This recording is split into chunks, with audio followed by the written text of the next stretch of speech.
I've got the most wins in the bantamweight division. So I don't see why I can't like get a Jan or an Aldo or a Henry right when he comes back. I'll be his first fight, whatever. You know what I mean? I don't throw this on a pay-per-view, 3-rounder. Let's go.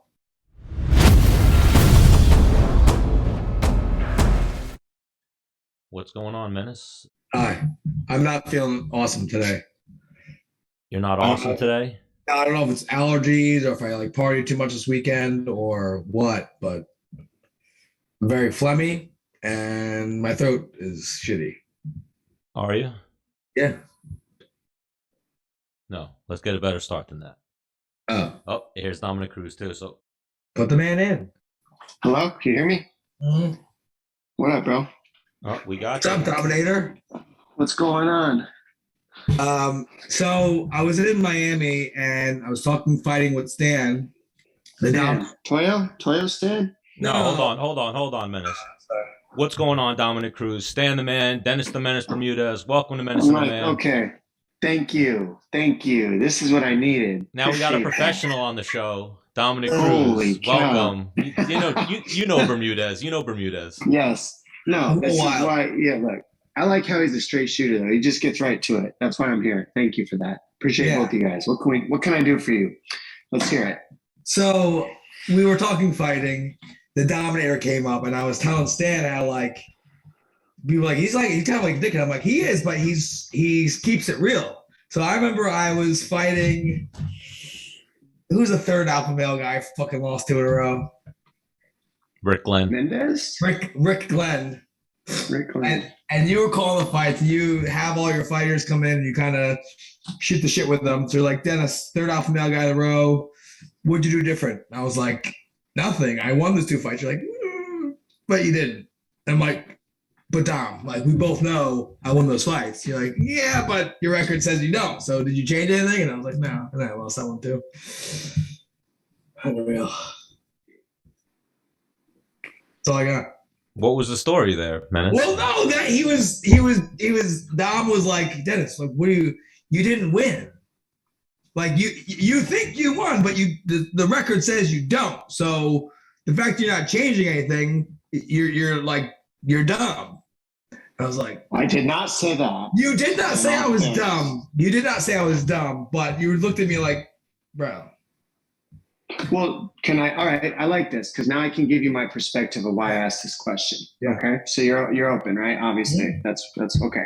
Well, I like so when I asked that question, you got to look at me. I mean, how many interviews do you think we're doing? And how many of these interviews do you think I've done? Like 1 million, right? Right. So after a while, you start hearing the exact same answer every single time.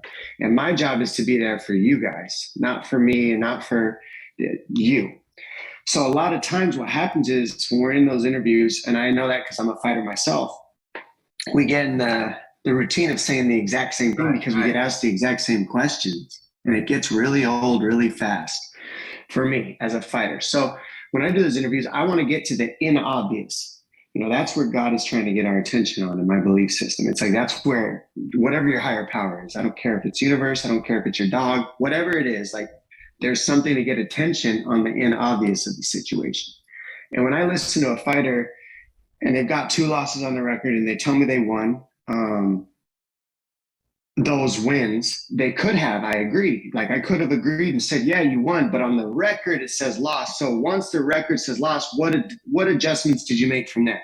And if a fighter like myself or anybody else says, well, I didn't lose. Well, then there's nothing to change, right? But you did lose, even though you didn't lose. Right. So then, like, do I want to just not change because I'm so right? Or am I going to look at this system and say, well, this is a system where I did not elude the judges to give me the nod. Okay, what could I have done different in that? If you would have told me I could have done a dance at the end of the fight and the judges would have that's what I'm going to do from now. I'm like, cool, thank you. Like my job is to give something to the people to hear that's going to make you different for every fight. And if we don't accept what we lost in the fight, any of it, then what's going to change? Right. But now I have an answer. Years later, I have an answer what I changed. And I just got way more takedowns. Because in the Andre Fili fight, he snuck me takedowns where I touched my butt and popped back up. So he got like 3 takedowns to my 1, and I outstruck him by like 60 strikes. And then the following fight, I took him down 6 times, and he outstruck me by 6 punches. So I'm like, I changed the way I was going by the fight, but just how do you feel about how they score fights? I mean, again, how I feel about things, does that really matter? Well, I'm saying, like, I really believe there should be like 7 judges. You're right. Okay. Good. I like that. Dom says, I'm not trying to be a dick, but it's like no. I agree. This is where people, I think, misconstrue me. Like, I want to really know what my feeling of the judging system will change anything or has to do with it. Nobody gives a shit what I feel. Yeah, I agree. So on the total contrary, you know Kyle Seminara, right? He was out at. I want to say yes, maybe. Big wrestling guy. Anyways, so I was like, dude, some of these judges don't know shit. He's like, so for people that are watching that don't know shit and then pick a winner, it's kind of like, it's like the total other end of the spectrum, right? You don't know shit. Like, dude, I think that guy won. I think he beat that guy up more. Right? I think the real question that we want to ask is who's picking the people judging the fights. Right? Yeah. I think that's the question I want to be in. Like, not anybody's wrong, not anybody's right. But my question is who's picking these people? The state, right? Dude, I'm in the question with you, man. Well, we say it all the time, Dom. We're still in the leather helmet stage of MMA. So eventually it's going to morph into where not just ex-kickboxers or ex-whatever are judging fights or people who don't know shit. It's going to morph into fighters or... Well, the thing is, I don't know if they don't know shit. We just have the outcome and what's working and what's not working. Some things are working, some things they're not. The thing that I would say isn't working is there's no consistency. And the thing that I think that's not working, that's making it not consistent is probably that no matter what state you go to, they have a different set of rules. Like, how can anybody be consistent when every single commission and every state thinks that they're right about their rules, which means that they're not working together, which means that they're all right, they're all individual, which means we're the ones left in the dust while every one of them are right. So who's picking these people to run things? And why aren't they working together for us if they're here for us? Why are they working separate? We need a union, right? I don't know. Would that fall in that kind of realm? No idea, man. That's a good question. I mean, I have no answers. All I could say is that Dana White, the UFC, the Fertittas, and IMG, WME, they're geniuses. There's a lot smarter than us on this podcast, if we're being honest. So, Menace, you trying to talk about union? You trying to get us canceled? You trying to get us who knows canceled what over they're here? blocking off? Well, you got to think, like, how about this? Elon Musk isn't unionized. Right. So I'm not saying that that's wrong or right, but it's like there's other places that are not unionized that things are working. Yeah. Again, it doesn't. Who knows? I wonder if in year 25 or year 30 did the NFL have a union? That's like, I guess, something I gotta research that. Or the NBA, by whatever year, when did that all come to whatever? You guys definitely need something. Yeah, maybe, but I think the markets to look at for prize fighting in our past that we could like look to replicate or whatever, or not replicate, but just look at was the Muhammad Ali Act in boxing. You look at boxing and everybody goes, why are boxers making money? And MMA? Well, it's the Muhammad Ali Act. The Muhammad Ali Act ensures that we're free agents after each fight if we want to be as fighters, which makes it a fighter's market instead of a promoter's market. Once Muhammad Ali instilled that act and whatever his stand was, which, you know, you can look that up in history, that changed for boxers. So MMA came after that. So being IMG, WME, Zuffa, Dana White, starting from scratch, being called human cockfighters, everything was illegal, everything was wrong, politicians hated us. Going from that to where we're at now, it makes me wonder, like, how many of those roadblocks are they going to make sure never come in for anybody ever again? How tight did they keep this? It's perfect. They built a perfect system, and I think at this point it's a matter of how can we work with instead of try to make ourselves right. Stan, you ready to turn the show? Yep. So, like you said before, like Listen, wait. Hold on, Menace. Get back to this. The real conversation, how it started with, Dominick Cruz is whatever, and led to him getting on the show. I just said something, and I was like, "Oh, you never seen that video with Dominick Cruz or Bisping being like, I'll take speed over power any day of the week." And then Dominick Cruz just comes out with, "That's why you don't want these hands, Bisping." And Bisping's like, "Okay, Dominick." And then that just segued into me and him on a car ride. And I was like, "Yeah, man, you don't know." And I was saying, "You got to keep your fling on a string," and just spouting off all these things. And I was like, Dominick Cruz has lines that live in my head rent free, you know? Like just things you have said that just stuck with me in MMA history.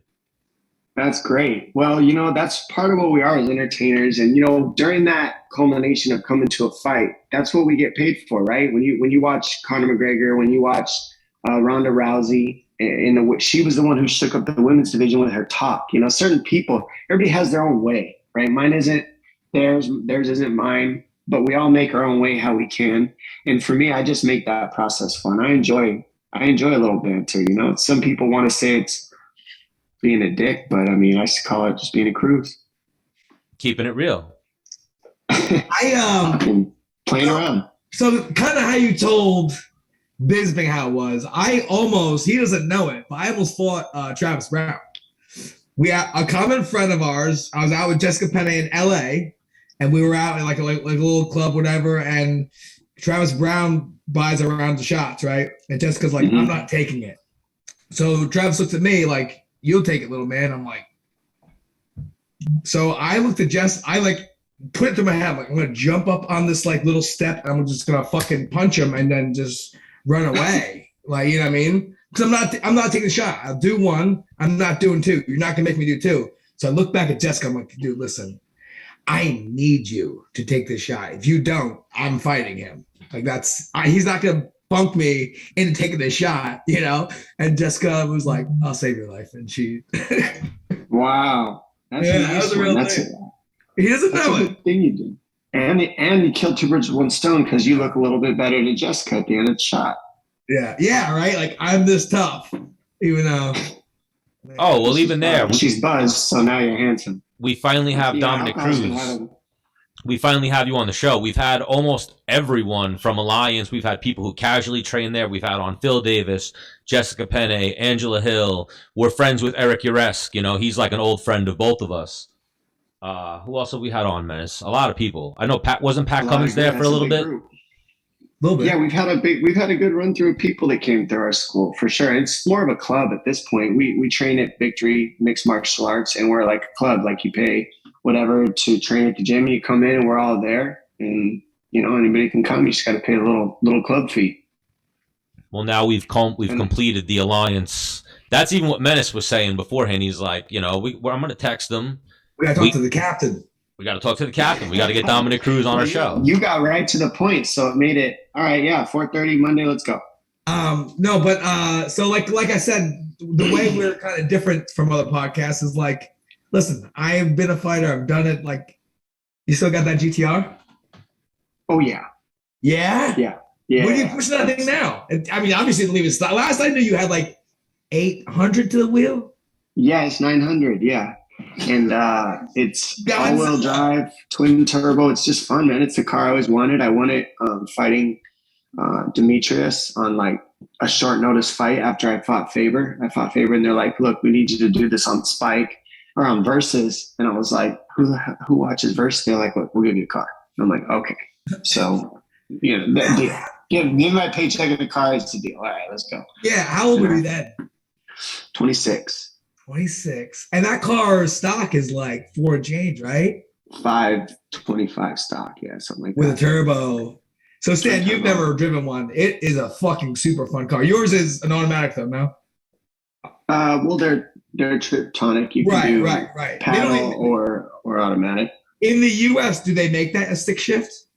They did in the past. But not here. They don't do it stick shift anymore. The old Skylines were left-hand drive and they're stick shift. Stan, you get the RPM up to like 5,000, then you punch it. You're like, oh, it's fun, man. It's just a toy, right? We all have toys.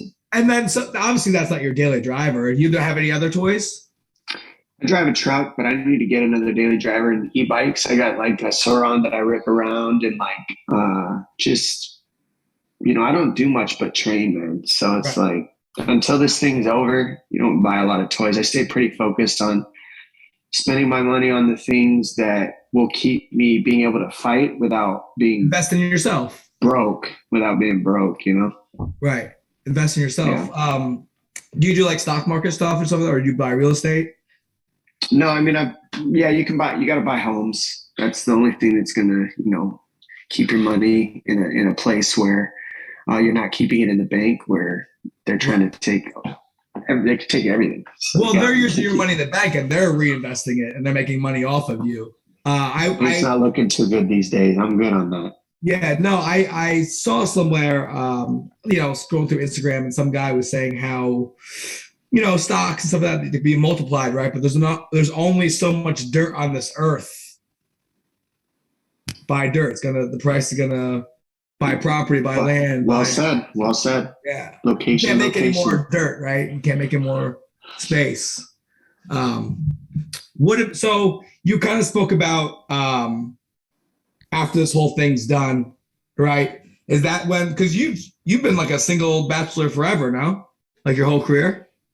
No, I've definitely had girlfriends. I just don't like them. Put my business out there because it's like it's the one piece of my life that I get to keep mine. Okay. And it's nice. And so realistically, my social media and all that is work. When I go to fights, it's work. It's work. Like how many people bring their wife to work in this world? Right. Not a lot. So it's like I just live my life, and when we live it on our own. If I've got a girl around, the whole world doesn't need to know. If me and her know, that's enough for me. Got you. Because in my head, I was like, dude, this kid's, he's just so smart. Just like, because women cost money. I tell my kids, I got 2 boys, right? I keep telling them, like, I got a girlfriend. Like, listen, if you want to be in the NFL, you don't get a girlfriend. They'll only distract you. They're gonna, I did it. No, I did it. I had a girlfriend. I've had a couple girlfriends, and I did that whole thing, and it was very, very difficult and some of the hardest things I've ever tried to do.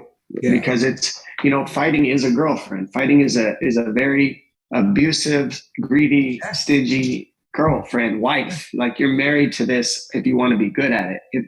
And you can have other things. I'm not saying it can't work, but then there's like, how many other 21-year-olds slobbering at the mouth with nothing, sleeping on cardboard in a garage while you're living this life that you built? How do I stay what got me here is the question I constantly stay in. How do I stay what got me to be the best in the world when I'm the best in the world? How do I stay? Because when you're the best in the world, you're different. You're different than you started. But what you started as is what made you the best in the world. Right. So how do I get to be both is the question I stay in.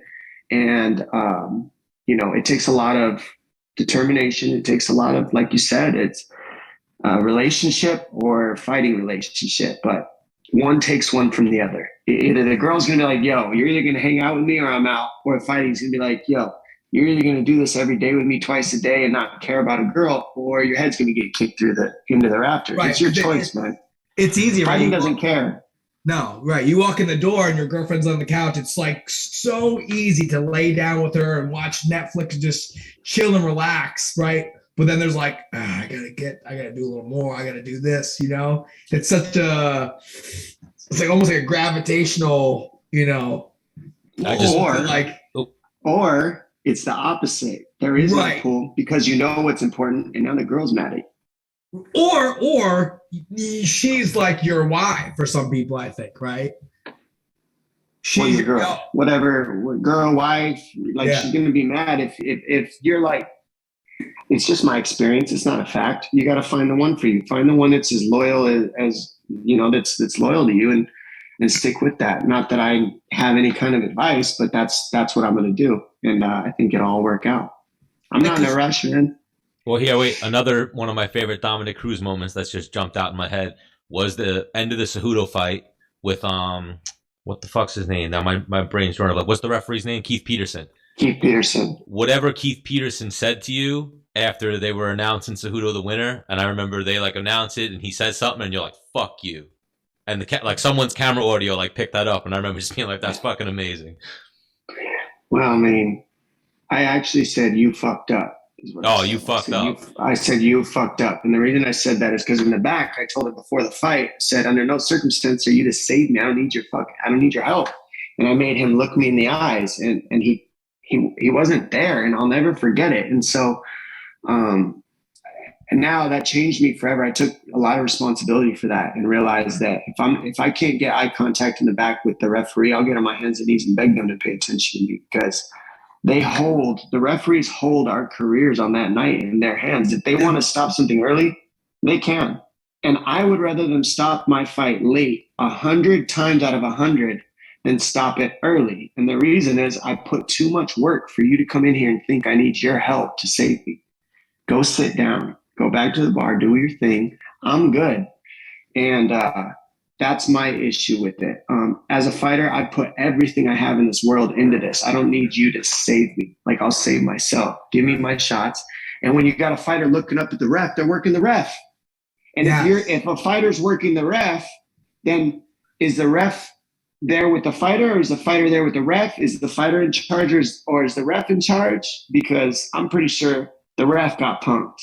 If they're looking up at the fighter, getting enticed by the guy punching him, by look. If you're looking up at the ref, you're not trying to kill the guy. You're trying to get out of there. Real shots. Yeah, no, you're trying to get out and save yourself, and you're asking the ref to save you, and that's different. Now the ref needs to pay attention to that. Also, when I didn't know what the time was. I was looking at the fight. You're supposed to know the time. You're supposed to know everything as the ref. So there's a lot of different things that were said that I don't agree with, but like I told you, I had that moment to say what I said.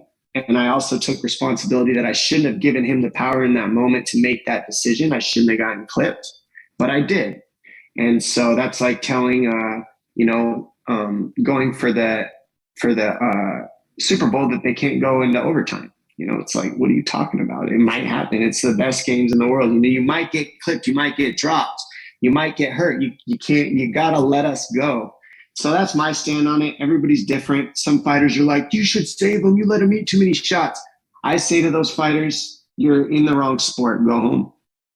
Well, every single time I fought in the back, I would prepare for death entering that arena. Because great job, Menace. Look myself in the eyes, like, dude, if I die tonight, that's what it is. Like you said, I sacrificed way too much to be in this position for some guy to be like, hey, and that's one mistake that I think I made throughout my career is, there were a lot of fights where I got dropped and I came back and fucking demolished the guy, but like, it looked bad. I got dropped and, but then the Korean Zombie fight, I get dropped and I got up. I'm like, really, dude? Like, you're going to call it? He's like, sorry. Yeah, that's what I mean. There's no like, you just never know. I get that they got a tough job too. So again, yes. They have one of the hardest jobs there is. So I'm not here to like point blame and say they ruined everything. It's just in that particular fight at that particular moment. That's my experience in the situation. Doesn't make it wrong to me. It's just what it was. I moved through it. I made my adjustments. I've shown up. I'm on a 2-fight winning streak with those adjustments. And it hasn't been easy, but I'm here. Stan, after I fought the Korean Zombie, did Frank Yeager fight Korean Zombie? Yeah. And they let Frank Yeager almost die in there. I was like, you should have gave me that opportunity. The fuck? Oh, we all have that, right? Why couldn't I eat it? Where were they on that one, right? We all have that. We all have that one. Well, Dom, when you're commentating, you see that on cards where it's like one fight will be that fight was stopped too late. Then the next fight will be that fight was stopped too early. Like it happens. Refereeing's not the easiest job, all the time. Yeah. But 99 out of 100 fighters are going to tell the ref, "Hey, man, let me go. Let it go. If I'm rocked, let me get my bearings and try to come back. Like, leave it till I'm out." We don't know the percentage on that, and I don't think it really matters. I don't think they care about that either. So. But we got one of the best analytical brains in combat sports history, in my opinion, Dominick Cruz, on our show right now. So we're just going to throw a couple things at you, Dom. We got Colby. So we bumped into Colby Covington the other night. One of the nicest guys I've ever encountered in fighting. I don't know. Would you say the same, Dom, in your experiences with him? You know people through walking by, and then you know people through walking by. He's a very nice guy. Okay. So one thing he said to me in Menace was, he was like, it's looking like Dustin is going to be next. I love that. That would be great. I mean, wouldn't you I want to see all those fights. You know, anybody in the top 5 that you match them up, let's go. Same with me. Put me with anybody in the top 5. Let's go. Who do you think wins that? Want to see Dustin and Colby. I mean, Colby's a bad matchup for Dustin on the grappling style with the high-low, mixing it up and down in the wrestling, and if you look at Dustin's last couple fights, you know, any fight that resembles Khabib in any kind of way is a hard fight for Poirier. Obviously, he got out wrestled and held against the fence the whole fight, and it was like not even close. So if a guy can hold you against the fence and keep you there, then what would be different with Colby would be my question, except that he doesn't have the jiu-jitsu of that Khabib has. Khabib's got really good top pressure and jiu-jitsu. So I think it's a more competitive fight than Khabib Poirier was for sure. But if I had to, like, without watching film, without looking at the habits of each fighter right before I do something like this on a show, stylistically, I always look at who has a little bit more weapons. And Poirier does not offensively shoot very often, and he more than likely won't offensively shoot on Colby. Yeah. And Colby's a forward mover, so it's harder to shoot on a forward mover. So Poirier's probably not going to shoot in that fight, so he's got to knock him out. And if you're keeping Poirier on your heels the entire fight, mixing in wrestling, kicks, and boxing with cardio, I mean, I got to edge it out and it's a 5-round fight. Is it a 5-round or a 3-round fight? If it's a 3-round fight, the chances go up for Poirier. If it's a 5-round fight, chances go up for Colby. That's got to be 5, I would think. That's a pretty big fight for them. They can market. Well, now you got to put it on the co-main event or main event. Now, are you going to put them at the apex on a co-main event or a main event? Or are you going to have them headline a card? You'll have them headline a card. So when are they going to headline it this year, you know? Oh my God. Year. And Dom, same way that Masvidal ran up on Colby, your boy Bermudez over here, you know, I'm driving, so I didn't drink, you know, I didn't pregame the way Dennis did. Dennis was like drinking before the flight. Then he gets here. I walk up, I'm like, yo, there's Colby over there. He runs over and like tries to like, he went wrist, elbow, and then like touched his leg and security. I arm dragged him and I went like high single. I just grabbed it. I didn't like, you know, just, hey, what's up, dude? You know? Yeah.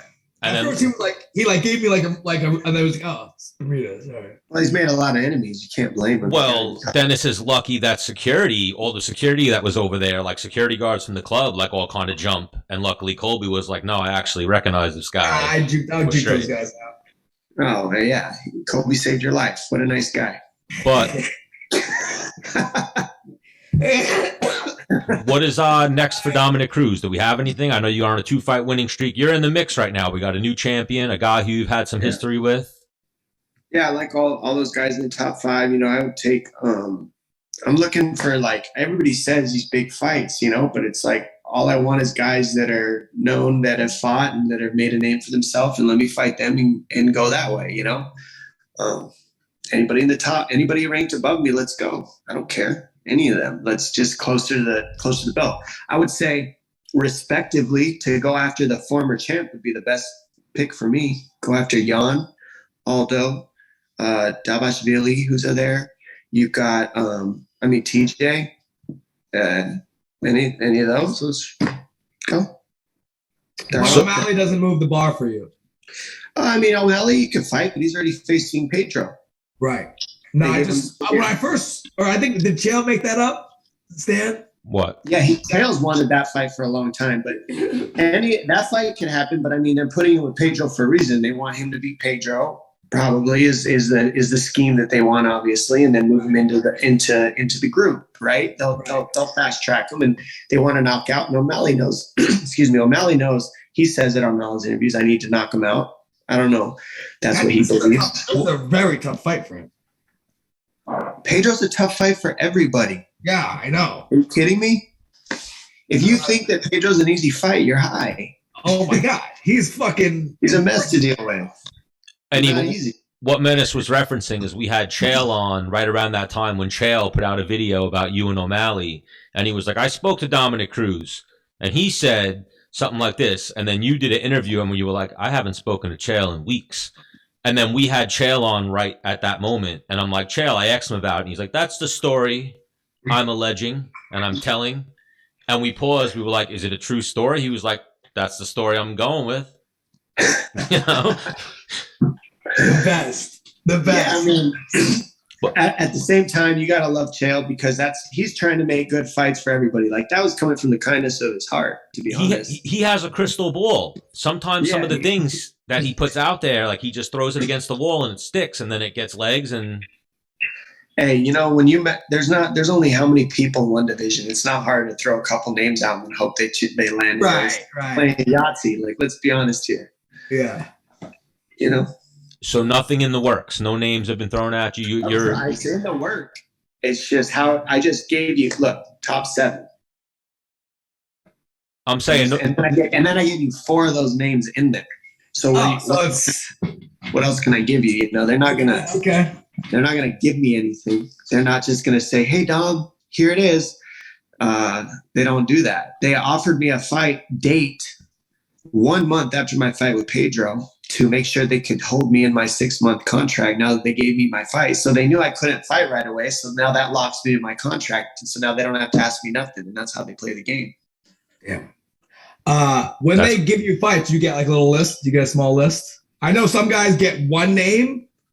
Some guys you don't get a list. I don't get a list. Like, who's fighting and who's not. There's no list. I wish I got a list. Well, listen, you got a good manager. I know. Stick with them. Get back to it. Look, I'm retired, dude. I'm old. Well, just saying. We'll even they're getting lists of people that they're going to give you. Like, man, you're lucky, bro. Yeah. I think when you get in the top 5, top 3. Sean's cool. Yeah, any of those guys. But you got to remember, Sean's also looking to fill up.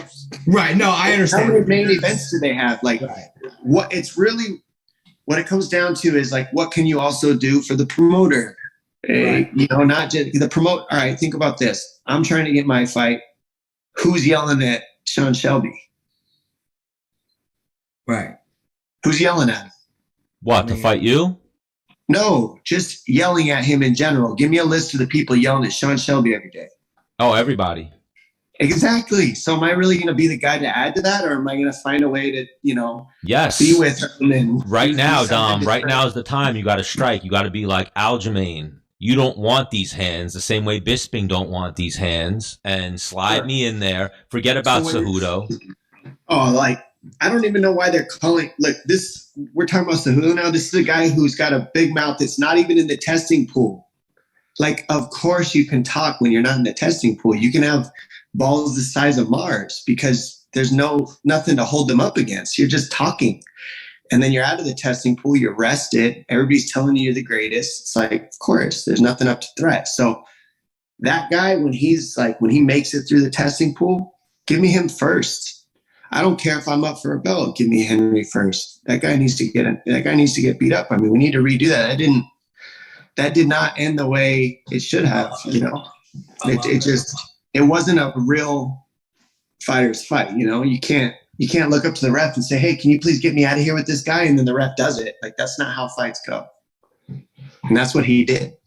Hey, Keith, can you please let me out of here with this guy? Because if you give me another round, this is going to get ugly. And it worked. Right. So we need to redo that. I shouldn't have put myself in this situation. I didn't say I won. I'm not over here talking to that crazy. I'm just saying we need to do that again. And it's rightfully so. He's been getting fat on the outside, and I've been here working. So I've got 2 fights in a row. Come back, I'll welcome you. You can beat me. You can move back up in the division and then get whatever you want. But if you win, title shot. When I win, I move right back up. That's what I'm saying. Even right now, you're in that same spot where I think your name value. That's why I want Jan or something like that. And it's not a disrespect thing to any of these guys. Like, I really look at everybody in the division like a teammate, as weird as that sounds, because the better they show up, the better they make me. I've already had all this. I've been a 20-year-old at the top. I've been a 26-year-old at the top. as at my age and the things that I've done and coming up and everybody leaving me and then coming up again and then you learn different things to where I have a whole nother perspective on a title run and what it's like. And we're all working the same thing. All us fighters are trying to do the same thing. I don't hate or dislike any of them because we're all just trying to survive in a market that's a promoter's market. We need to work together. They're teammates for me. And the better they show up, the better they make me. I'm just going to win. I love it. Love it. Oh, for sure. And yeah, Dom, you've always been one of my favorite fighters to watch. You've been in the game. How old are you now? It feels like you've been in the game forever. 37. Yeah, you've been in the game forever. So I remember even back in the day, always just watching you. And then someone who's dealt with injuries, you've always been that guy that I'm like, yo, he's done it twice. 2, 3. I've done 3 knee surgeries, my friend. I've got a broken ulna. I blew out my shoulder, rotator cuff. So that alone is. Well, I was saying the twice you had the 2 3-year breaks, which people usually don't come back from, or they come back and they're shot. I always remember the Mizugaki fight and being like, yeah, Asian dude he murdered. I was like, murdered.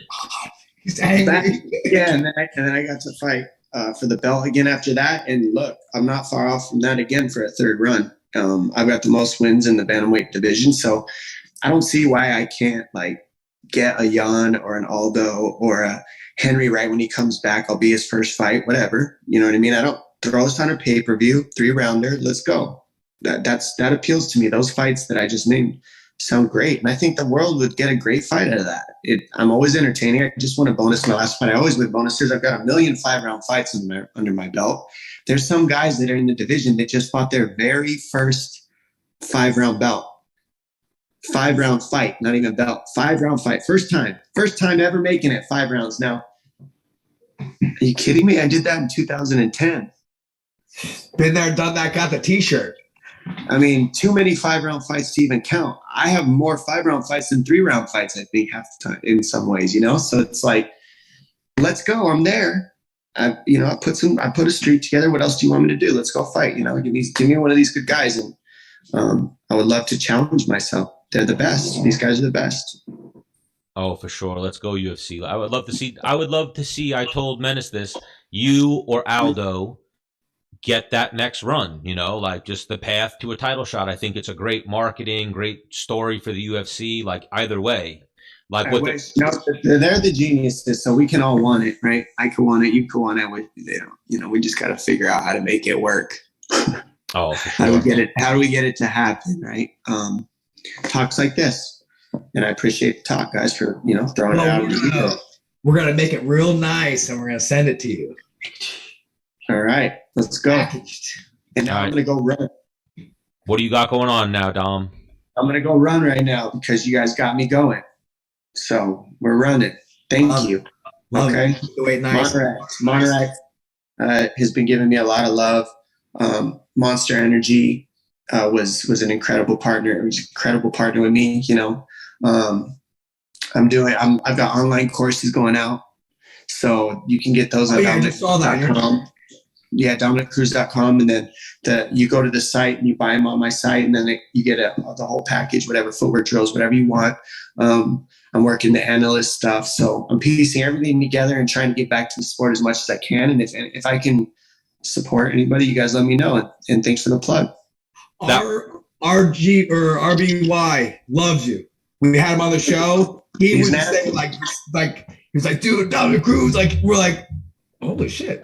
Oh, we're from the same hometown, Tucson, Arizona. And that dude, he's jumping rope. He does everything I say for the footwork. And you're going to see, everybody says only Dominick can do that. It's not true. If you've got somebody who's actually open with an open mindset, a beginner's mindset that's willing to learn, he's got it. I've never seen anybody get it as quick and as good as he has, the way I move in the rhythm, but he's made it his. So it's very doable. It's not just in wrestling. High level. I'm like, what the fuck? It's nasty. So it's mixed martial arts movement. It's martial arts movement. What I'm doing. I'm not boxing. I'm not kickboxing. I'm not wrestling. I'm not doing judo. I'm not one art. It's mixed martial arts movement that I'm really big on. And he's open to that mindset, and he's looking nasty. So I'm excited to watch him keep going. And then he's going back to win another NCAA title. And the dude's going to do it. So thanks for that plug too. Shake and bake. All right, go get your run. Before we let you go, wait. And that was one of the things too, is I met in the conversation, the car conversation, I was like, yeah, the time with the Monster Energy guy. They were like, who do you want to fight next? And he was like, Hans Molenkamp. And everyone was like, what? You know, like what? Well, the thing with Monster is good. Me and Monster have always been good. They've been the greatest thing that could happen to fighters, to be honest. Monster Energy Drink. They're doing amazing work. They're sponsoring everybody. You don't always get along with everybody that you work with, you know, and when certain people are trying to leverage stuff over you, it's not what the business would have wanted. And I know that because I know Monster, they're good company. So me and Hans just kind of have, you know, we're good. We're square. Like we had to squash things. You know what I'm saying? I'm an adult. And, but yeah, I mean, if we're talking about charity matches, anytime we can do that. When a guy's he's got fights, he's way bigger than me. It's not that big of a deal. Like he could probably easily take me out with a hook kick or something. If he lands something, yeah, that's what it would be. Ooh, there we go. Then we'll let you go on this one, Dom. Street fights. Dominick Cruz been in a lot of them, because that's even where we could end it. Is the moral of the story with Hans Molenkamp? Dominick Cruz keeps it real. He wants to smoke. He doesn't give a fuck. Me and Menace talk about this all the time. Like, yeah, the guy just keeps it real, right? Yeah, I mean, I'm not gonna say I'm out here picking fights, but I'm also not. I'm just here. Okay, let's put it that way. I'm just here, and so here we'll leave it. Do you have a good short? Let him go, Stan. Yeah, when we have him back on, he's gonna give us his best street fight story he's ever had in his life. Like when you're in high school, whatever. You want my best street fight story before I leave? I can give you that before I leave. A hypothetical. It hypothetically happened. Yeah. Best street fight story. You're in your 20s. Did I win or did I lose? The best one. What's the coolest one? Whatever. We had Justin Gaethje losing one, kinda. We had Dana White losing one. Told us the one he lost. I'll give you one where I won and lost at the same time. I come out of a house party in Tucson, Arizona. I'm about 19 years old. Okay. I've had, you know, some extracurricular beers in my life, a couple beer stands or something, you probably cake stands or something, you know. I'm feeling nice. But we're leaving, you know. I always, you know, I've got a couple girls with me, like my friends, and I'm with guy friends and then girls. It's a group of us, you know what I mean? You always come in groups, but when you come with girls to a party that you don't know, certain guys don't like you because they wanted the girls, and then if you leave with them, now they're mad. So, you know, I'm 19 years old. It's that type of situation. Guys don't like me. Guy picks a fight, and I'm at my car when it happens, and I'm like, all right, so we're fighting, right? And I'm punching him, and I get him, and I throw him into my car because I just opened my door, and I throw him into my car, and now he's trapped. Now he's done, right? And so I'm just decking him in the car, but then the friend comes behind me while my head's in the car, and I'll go ahead and give you the stance that my friend told me he acquired. He lined up real nice, got behind me, and then just laid into me with some nice rib shots. Yeah, that floored me. The body shots busted my ribs. My ribs were all black. And then they stomped me until I was like underneath the car, like down in a curb. You know what I mean? Like, and you didn't have the gang you were with. The guys were gone. Oh no, they're gone. This is mostly girls and like one or two guys. And you know, there's a lot of people that were stomping me. So you get stomped, you get into the car, you get out, you take your licks, you're beat up, and you go home. But I wanted to give people that so they could hear that, yeah, even I lose sometimes, you know, get stomped out. I know, Dom, those guys were over 200 pounds because it's like the bigger the guy, it's like you become more animated. Like, dude, I will actually fuck you up. But Dom, no, you never want to get jumped. Make sure you're not going to get jumped. And then there it was. Dominick Cruz got sucker punched, body shot at one time, and now he's got this footwork that came from it. And he just fucking makes sure that never happens again. Got stomped down in the streets of Tucson a long time ago, but no more of that. How many miles you got to throw down? 5? Huh? How many miles you got to throw down? 5? How many what? Miles. You said you're going running. I get it. I get what you're saying. Probably 6 today. I need to six twice a week. It was probably 3 or 4 minutes, but you said 5, so he was like, you know what? No, that's how he maintains his weight. He runs at like a kind of like a slower pace. And he's right. He's exactly right. And I stole that from you guys. Yeah, it's so I was nice. like, how the fuck is Jeremy Stevens making weight? Keeps that base cardio, and then you add everything else on top of that. Love it. All right, you're a legend, Dom. Thank you. Appreciate you guys. Thank you for the time. Love you guys. Till next time. Stay out. Wow, that was good. I was a fan of that. I was a fan of that one. How long do we have it for?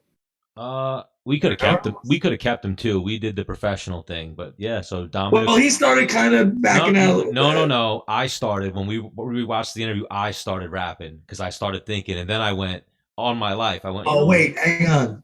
Yeah, I went. You know what? Fuck this. I'm gonna keep him on for a little longer because what happens when you come on Menace and the Man is you get in for 10 to 15, but you stay for however long that you have. And now he's probably running late for something, but that's because he fucks. Is he? You think? Is he? No, whatever. You know what I mean. I was just jokingly saying it, but yeah, he gave us that time because he had a good time on our show. I mean, we went places that other places don't go. Yeah, we're a good podcast, I think. So it's good to see you again, Menace. I mean, we could riff on Eagle FC, the one we went to last time, this past weekend, meeting Khabib. Yep. Meeting Colby. What a crazy weekend that is. That like the way the MMA world is, that's two of like the hottest fucking people in the sport, and we just happened to bump into them, or we met Khabib and bumped into Colby. But wow, amazing moments there with Dominick Cruz. One of my favorite fighters. I didn't want to geek out on him and be like, you're one of my guys, but he's always been one of my, like, you know, I'm sure you too, being in the lower weight classes and being at that level, he was a guy that you definitely. Well, it was kind of tough because I had met Uriah Faber early in my career. And it was kind of like, what team are you on? You team Faber or you keep team Cruz? Because you kind of can't be on both, right? That was always one of those fights for me that I was like, ugh, because I love WEC. You know, like you kind of see these personalities building and these guys that you kind of start rooting for, and then when they get matched up, like Nate versus Masvidal, I didn't want to see that. Nate versus Conor, I was like, oh God, amazing fights, but you don't know who to root for in them. You know what I mean? Right. I personally hate not two guys I like, two guys that I know. One of the worst fights I had to watch was Pat Cummins versus Giavlante. Okay. Two of like, Pat is Pat's my better friend. I spent more time with him, trained with him, even though he's in another side of the country. But the fight was at Long Island against a Long Islander who is also my homie. You know, so I remember. And that's, you're very cool with both of them. Right. I texted them both. I said, whoever wins is my friend. Yeah. And like with our personality, they both thought it was funny. Yeah, I mean, it wasn't in a group text message. It was single. Pat Cummins messaged when I posted the thing about one of the things, and he wrote something like, keep eating, you fat shit, or something. Oof. Yeah. Oh, when I was talking to Hector? He wrote, look at you go, lose some weight, fatty. Dude, in July, I'm going to put up like a before and after picture. Oh my God. At one point I was like, this is almost turning into the roast of Dennis Bermudez. Hang on, but my abs, you got to put up that video where and the person shirt. And the roast master was Gilbert Burns. Yeah. Jesus Christ. But no, amazing time. What was it like for you? Like, do you look at Khabib like differently? From after meeting him? Just from like other fighters, you know what I mean? Like even like a Conor or a Diaz brother, or even like I could say like a Randy Couture. You know, sometimes there's those fighters that hit the pinnacle, the top level of the sport. And then when you meet them, you're almost like, oh shit, you know, a little revere. Like I've told you, I geeked out on Mark Coleman because when I was a little kid and he won the Pride Grand Prix, it was like, oh my God, holy, you know, like. Right. No, meeting Khabib, like the fact he knew who I was, definitely like, yo, we're here, you know, because he like lives and breathes the sport. Like he knows everybody. I mean, he pays attention to different styles, and you know, where I'm not as much of a diehard as him, I would say, right? Yeah, He probably watches every fight. Right? I asked you, were you and Khabib in the same locker room because the way they had the red and the blue corner set up, and you were like, me and Khabib never fought on the same card. I was like, yeah, you did. He fought Abel Trujillo the night you beat Max Holloway, but then you meet him and he's like, I remember you. I remember this. No, he's like telling you. I thought it was funny how he's like telling you about your life. You remember this? You beat Max Holloway? You remember this? I was like, oh shit. But yeah, you got one of the GOATs, one of the best, definitely one of the best lightweights to ever do it. And then again, leather helmets, time will tell, kind of. You know what I mean? Like, he might be the GOAT. He is one of them. I mean, I think we'll see what happens with Islam Oliveira, right? Well, that was one question that we slacked on with Dom. Yeah. I wanted to ask him. I did see it. I wanted to ask him. That's the one. Look at the list I sent you. That was the one question. That's one thing we did it. Yeah. And I did look at it when I was like, hey, let's let the man go. But yeah, you got some editing to do here, brother. But yeah, Dom didn't want to go. But great seeing you, Menace. I feel like we almost need to do another episode where we just recap or almost catch up on like the first Eagle FC, or even that. You know what it is? Fuck it. That's what we got to do.